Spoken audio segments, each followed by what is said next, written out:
At first, the story seems simple. A grand 19th-century mansion stands above the Hudson River. It represents architectural ambition, social influence, and the expansion of American elite culture during the mid-1800s. Decades later, the building falls into neglect. Eventually, fire tears through the structure. What remains is ruin, then fragments, then memory.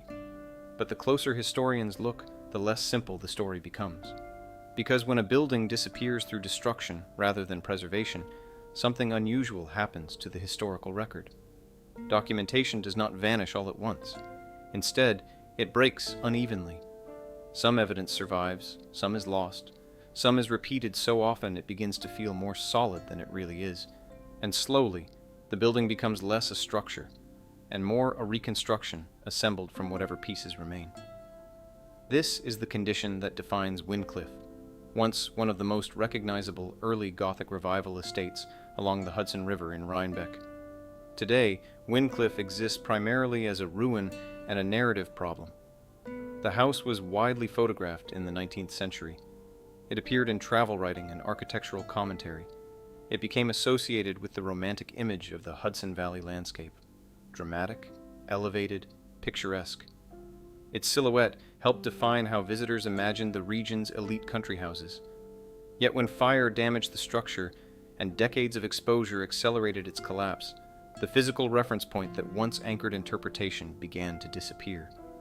Walls deteriorated, interiors vanished. Structural evidence that might have answered later questions no longer existed to be examined. What survived instead were fragments of documentation, photographs, architectural descriptions, scattered property records, preservation reports, and layers of commentary written after the fact. These fragments do not always align. Some describe the building's design with precision. Others rely on second-hand observation. Newspaper accounts emphasize spectacle and loss. Preservation commentary focuses on cultural meaning. Later retellings often blend these perspectives into a single narrative that feels continuous, even when the underlying evidence is not. This creates a central tension. When a building burns or collapses, which version of its history remains authoritative? The one documented while it stood intact? The one reconstructed from surviving physical remains? Or the one repeated most often after its destruction? Wyndclyffe forces historians to confront that question directly. The estate was designed by Calvert Vaux, an influential architect and landscape designer. His involvement alone positioned the house within a broader architectural tradition. The mansion's location above the Hudson River was not incidental. It was deliberate. Elevation, visibility, and scenic framing were essential components of its design. The house was meant to be seen, from the river, from surrounding approaches, from carefully planned vantage points. Its architecture and its setting formed a single composition. But architecture designed for visual impact is also architecture that invites interpretation.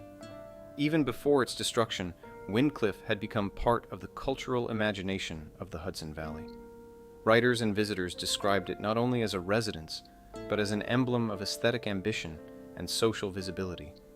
That symbolic role intensified after the structure began to deteriorate, because once physical reality weakens, symbolism expands.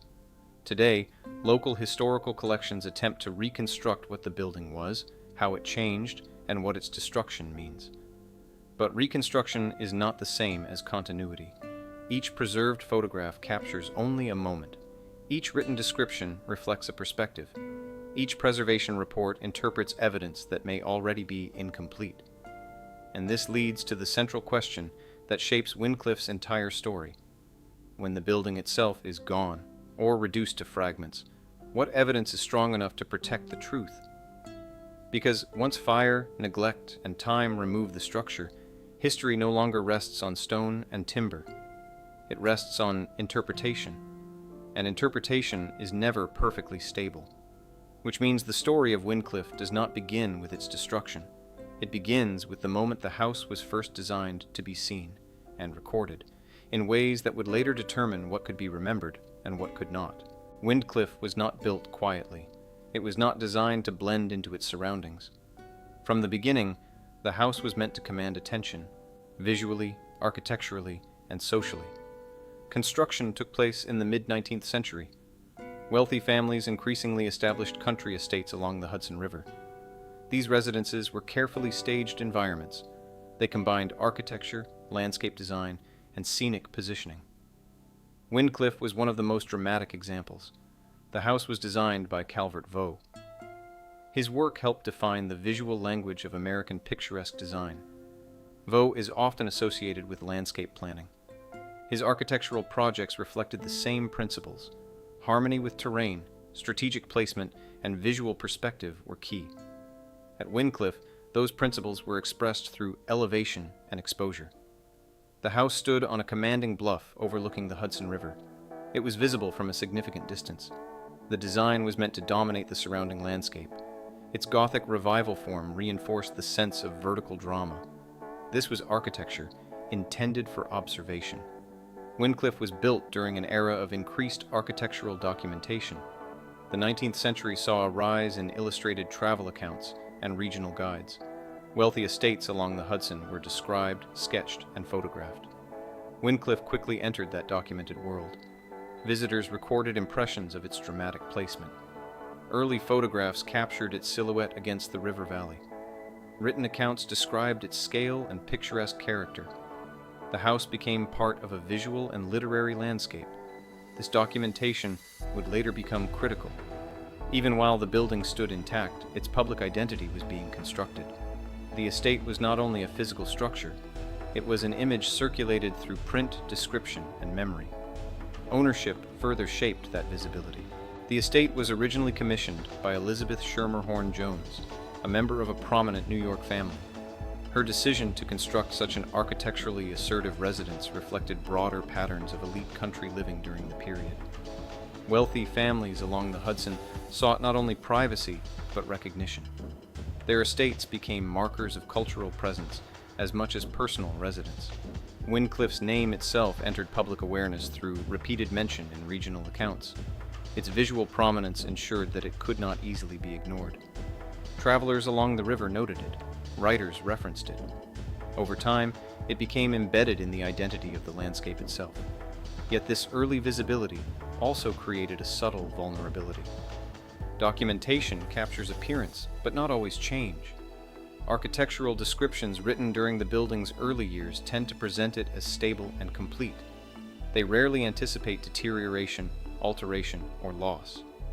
Photographs preserve exterior views, but often omit structural details that later investigators might need to understand construction methods or material conditions. In other words, the record of Wyndclyffe's existence was strongest at the moment of its greatest visual impact, not necessarily at the moment when preservation would later depend on precise information. As ownership shifted across generations, maintenance practices changed. Like many large 19th century estates, Wyndclyffe required sustained financial and logistical support to remain intact. When such support weakened, deterioration followed. But the documentary record does not track this decline evenly. Some periods are well documented through photographs or reports. Others pass with limited evidence. Property records confirm transfer of ownership, but they do not always describe the building's physical condition. Local commentary sometimes notes neglect, but often without technical detail. This uneven documentation would later complicate efforts to reconstruct the estate's final decades. By the early 20th century, Wyndclyffe still stood as a recognizable landmark above the Hudson. But signs of vulnerability had begun to appear. Financial pressures, changing ownership patterns, and the gradual aging of a large structure exposed to the elements. None of these developments seemed catastrophic on their own. Yet collectively, they weakened the continuity between the building's physical reality and its documented image. The house remained famous, but fame does not preserve structure. And when the first serious damage finally occurred, the difference between what had been recorded and what still existed would become critically important. The destruction of Wyndclyffe did not occur in a single moment. It unfolded in stages: damage, abandonment, exposure, and gradual collapse. But fire marked the turning point when deterioration became irreversible. By the time flames moved through parts of the structure, the house was already vulnerable. Years of inconsistent maintenance had weakened structural systems. Exposure to weather had accelerated decay, Ownership changes had reduced long-term investment in preservation. Like many large 19th-century estates, Wyndclyffe had become increasingly difficult to sustain as a functional residence. When fire struck, the building was not a stable structure suddenly destroyed. It was a fragile structure, pushed beyond recovery. Newspaper accounts from the period provide some of the most immediate documentation of the event. Reports describe visible damage, sections of the house compromised, and growing concern that restoration would be difficult or economically impractical. These accounts capture urgency, but they also reflect the limitations of journalistic observation. They record what could be seen from the outside, often without technical assessment of structural integrity. Fire reports and local records provide additional fragments of information, dates, general locations of damage, descriptions of loss. But these documents are rarely comprehensive. They are functional records, not architectural surveys. They confirm that destruction occurred, but they do not fully map how the building changed internally as a result. And this is where the historical record begins to fracture. Before the fire, Wyndclyffe existed as both a structure and an image. After the fire, the structure no longer matched the image. Yet much of the public understanding of the house continued to rely on earlier photographs and descriptions, records created when the building was intact. This produced a gap between documentation and reality. Visitors who saw the damaged structure described extensive ruin, collapsed sections, exposed interiors, structural instability. But many published references continued to portray Wyndclyffe as the dramatic Gothic mansion captured in 19th-century images. The visual identity of the house persisted even as its physical condition deteriorated beyond recognition. Preservation attention began to grow during this period, but intervention proved limited. Agencies such as the New York State Office of Parks, Recreation, and Historic Preservation documented the site and assessed its significance.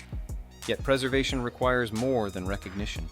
It requires funding, ownership coordination, and structural feasibility. By the time preservation discussions intensified, the building's condition had already passed critical thresholds. Fire damage had accelerated decay. Open structural exposure allowed weather to penetrate deeply into the remaining fabric. Stabilization would have required extensive reconstruction rather than conservation. Local documentation efforts preserved photographs of the structure in progressive stages of collapse. These images show transformation rather than sudden disappearance. Walls standing alone, roof lines broken, interior spaces exposed to the sky. Ruin replaced architecture gradually, but ruin also changes how evidence functions. A standing building can be measured and analyzed. A ruin can be observed but not fully reconstructed. Missing sections create interpretive gaps. Structural relationships that once defined the design become difficult to trace. Material evidence that might explain construction methods or later alterations disappears entirely. After fire and collapse, historians could no longer rely on the building itself to answer questions. Instead, they had to assemble understanding from surviving fragments of documentation. These fragments do not always agree. Some descriptions emphasize the house's grandeur even in ruin. Others stress irreversible loss. Some preservation assessments describe structural elements that later photographs show missing. Later narratives sometimes compress decades of gradual deterioration into a single dramatic moment of destruction.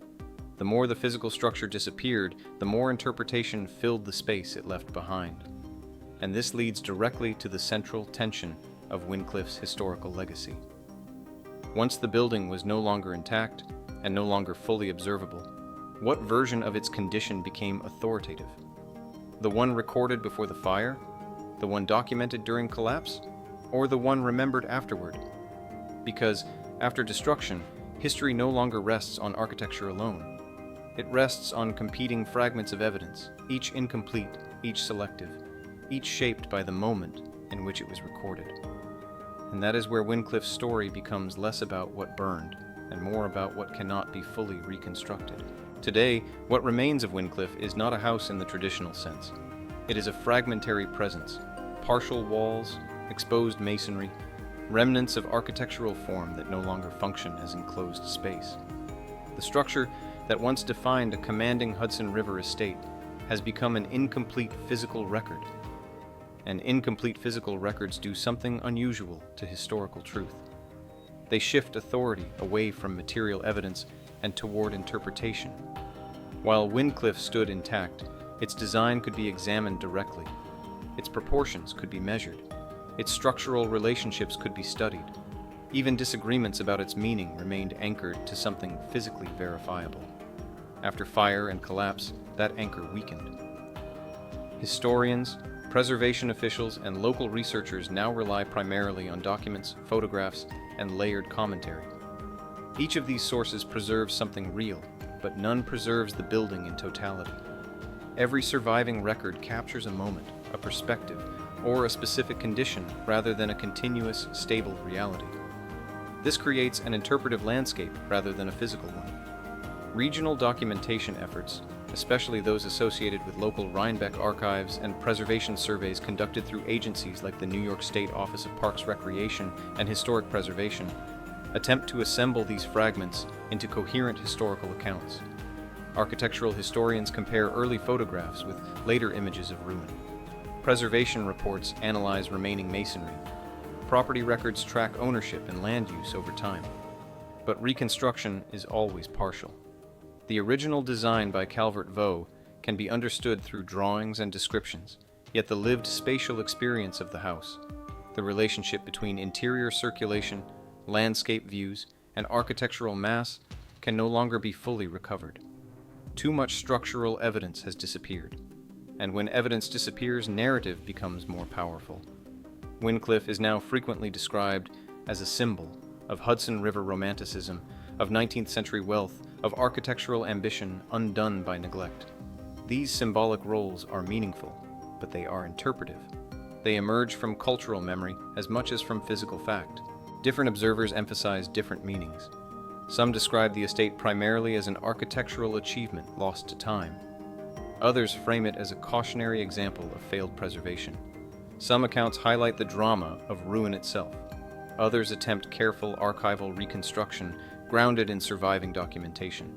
All of these interpretations draw from real evidence. None of them represent the building in full. This is the central consequence of destructive loss. When a structure vanishes gradually through fire, weather, and collapse, its history does not end cleanly. Instead, it fragments. Each surviving piece of documentation becomes more important, but also more isolated. The connections between those pieces grow harder to verify. And over time, repeated retelling can smooth over uncertainty. Narratives tend to favor clarity. They compress timelines. They simplify causes. They resolve ambiguity. But the archival record of Wyndclyffe resists that kind of simplification. Some details are well documented. Others remain uncertain. Some descriptions conflict. Some physical conditions can only be inferred. The building cannot be re-examined to resolve those conflicts, which means the question that defines Wyndclyffe's legacy is not only about what happened to the structure, it is about how history functions after physical verification becomes impossible. When the building is gone, what counts as proof? Is it the earliest documentation, created when the structure was intact? Is it the preservation surveys conducted after damage? Is it the photographs showing progressive ruin? Or is it the narrative that becomes most widely accepted over time? Each form of evidence carries authority and limitation. Wyndclyffe therefore stands, or rather persists, as a case study in how destruction reshapes historical certainty. The house once dominated the landscape above Rhinebeck, visible across distance, architecturally deliberate, materially undeniable. Now its presence is distributed across archives, reports, images, and interpretation. The physical structure no longer protects the coherence of its own story. And that leads to the question that remains unresolved. When architecture disappears, can historical truth remain stable? Or does it inevitably become something assembled, negotiated, and continually revised from whatever fragments survive?